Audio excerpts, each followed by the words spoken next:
Alright, what's up YouTubers? This is Max here with your week 6 warm-up. We're going to be talking about some valid forms of arguments and some invalid forms that are going to crop up a lot. So you'll have to keep an eye out for these and they'll make your argument evaluating job much easier. So we've got these 4 valid forms that are going to crop up a lot, right? These 4 very popular forms. First one is called modus ponens, right? So modus ponens says that you have some statement if P then Q, and then if you stipulate that P, then you can conclude that Q. Modus tollens, you say if P then Q, you say there's not Q, then you can say there's not P.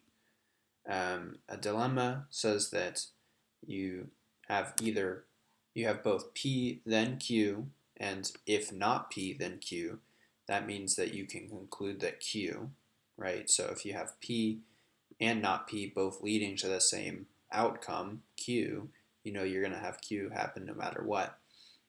And then you have the disjunctive syllogism. Disjunctive just means something like an or statement. So that's when you have something like P or Q, and then if you say not Q, then you can conclude that P. Or if you say not P, then you can conclude that Q.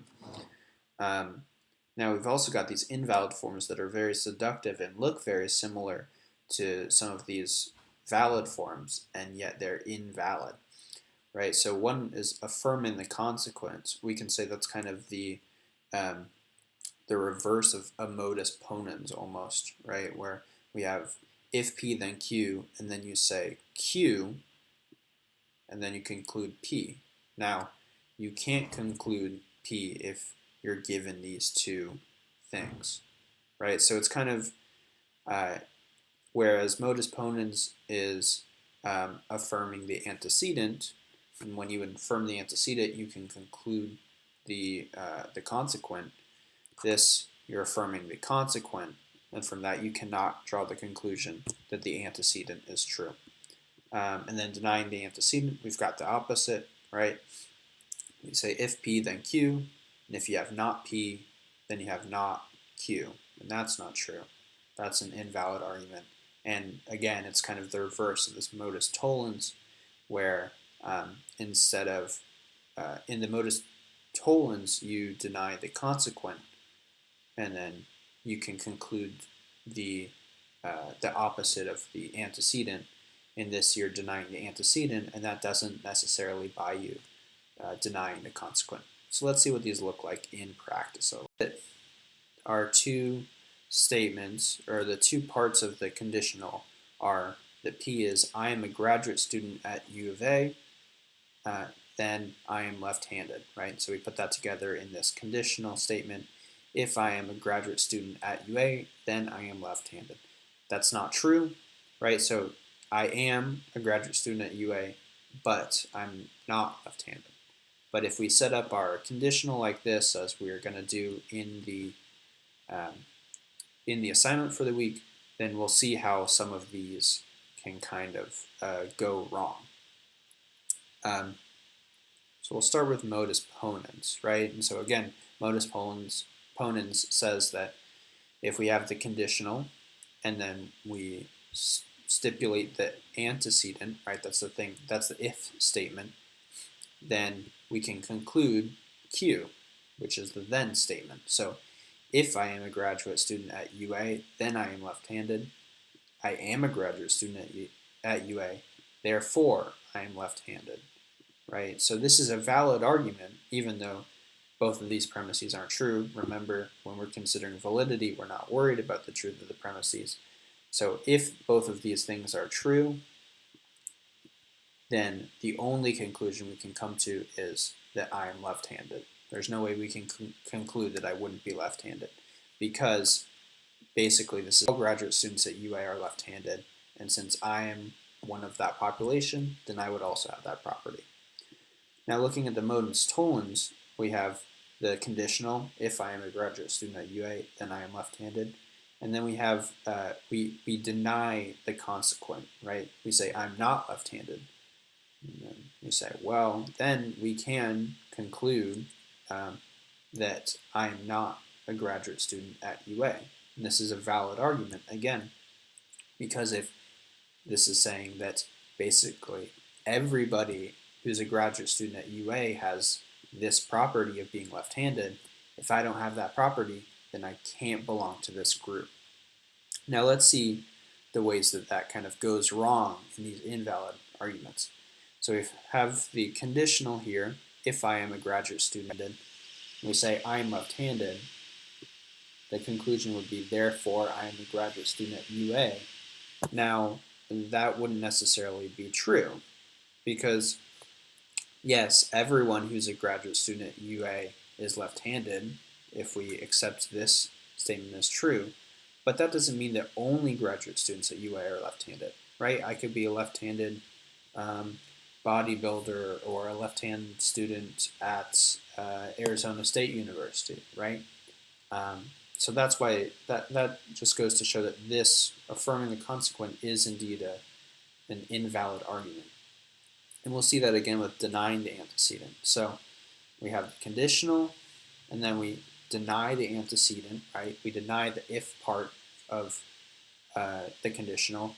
We say I am not a graduate student at UA, and then try to conclude, therefore I'm not left-handed. Again, we can come up with a counterexample to this, which is that I could be it's not just all graduate students at UA are left-handed, but they're not the only ones who are left-handed. So again, I could not be a graduate student at UA, and I could still be left-handed despite that fact. Right, so you can see how for these two, affirming the consequent and denying the antecedent, we can find counterexamples for them, and therefore we can say that they're invalid arguments. These two, modus ponens, or we can also think of it as affirming the antecedent, or modus tollens, denying the consequent. Those we can't find counterexamples for because they're valid argument structures.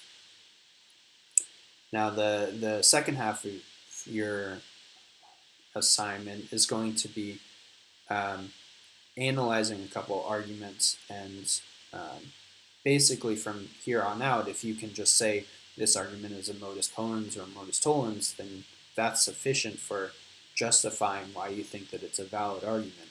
And the same for if you said this is affirming the consequent or denying the antecedent, then that's an explanation of why it would be invalid, right? Right, invalid, valid. So we've got a couple examples. I will definitely run a marathon because my friend Tom said that if I run a marathon, then he will pay me $100, and Tom paid me $100. We can see that this is actually going to be a case, hold on one sec, of affirming the consequent, and therefore we can just say out of hand that this argument is invalid. Right, so if we take this conditional statement here, we can chop it up into the P and the Q, the antecedent and the consequent. So the antecedent is that I run a marathon, and the consequent is Tom pays me $100. So the way that this argument runs is we get the conditional, and then we affirm the consequent, and then try to conclude that the antecedent is true. And it's not, because Tom could have paid me $100 for a bunch of different reasons, not just because of the running a marathon. If I had run a marathon, then he would pay me $100. But just because he paid me $100 doesn't mean that I ran the marathon or will run it. Now, we can see the opposite case, the actual valid case here. I will definitely receive $100 because my friend Tom said that if I run a marathon, then he will pay me $100, and I just ran a marathon. So there we have actually, we've got the same conditional, but this time we're affirming the antecedent, so it's a modus ponens. right, modus ponens. So we have the same P's and Q's, the same conditional statements, but in this one we're affirming the consequent. In this one we're affirming the antecedent. If it's affirming the antecedent, then you can validly conclude the consequent, right? Because if this is a conditional and I did run a marathon, then I will get $100. That's all this statement tells me. This is the rule. I satisfied the first part of the rule, so the second rule has to follow. Cool. Oops, that wasn't supposed to be revealed yet, but we've got either I cheer for UA or I cheer for ASU. I don't cheer for ASU, so I must cheer for UA. Again, our conclusion here is I must cheer for UA, or I do cheer for UA. So we can see, as I kind of revealed before, that this takes the form of the disjunctive syllogism. And the disjunctive syllogism is a valid argument form. So we can just say, yep, this argument is valid, as long as we can recognize it as disjunctive syllogism. So the syllogism is here, right? The disjunct, the or, means that this statement can be divided up into the P and Q. Either I cheer for UA or I cheer for ASU. The P or Q statement, the disjunction, is either I cheer for UA or ASU. And so what we do is we have the disjunction, and then we say one of the parts of the disjunction is not true, right? It's not true that I cheer for ASU. Therefore, the other part of the disjunction has to be true. P, or I cheer for ASU, right? Valid argument form. And so then, I mean, you're not always going to get arguments that fit those clearly valid or clearly invalid structures. So in those cases, you just have to go back to the good old imagination test and see if you can come up with a counterexample. So this one, each night when I go to sleep, I have nightmares. This must mean I'm not a psychopath because most psychopaths do not dream. If you see, we don't have any or statements in here. We don't have any if-then statements in here. So it's not going to, it's not going to line up with those argument structures that we've been looking at, right? So in that case, you just got to go back to the imagination test. And we say, well, in fact, we can come up with the counterexample for this. Just because most psychopaths do not dream, it could be that I was one of the psychopaths that do dream. And therefore, since we can, it's invalid. So the imagination test will still give you the right answer every time if you do it right. But with these other forms, we can kind of skip that step, because if you can recognize it as belonging to one of those forms and correctly recognize it as such, then you know that you already have the validity or invalidity of the argument.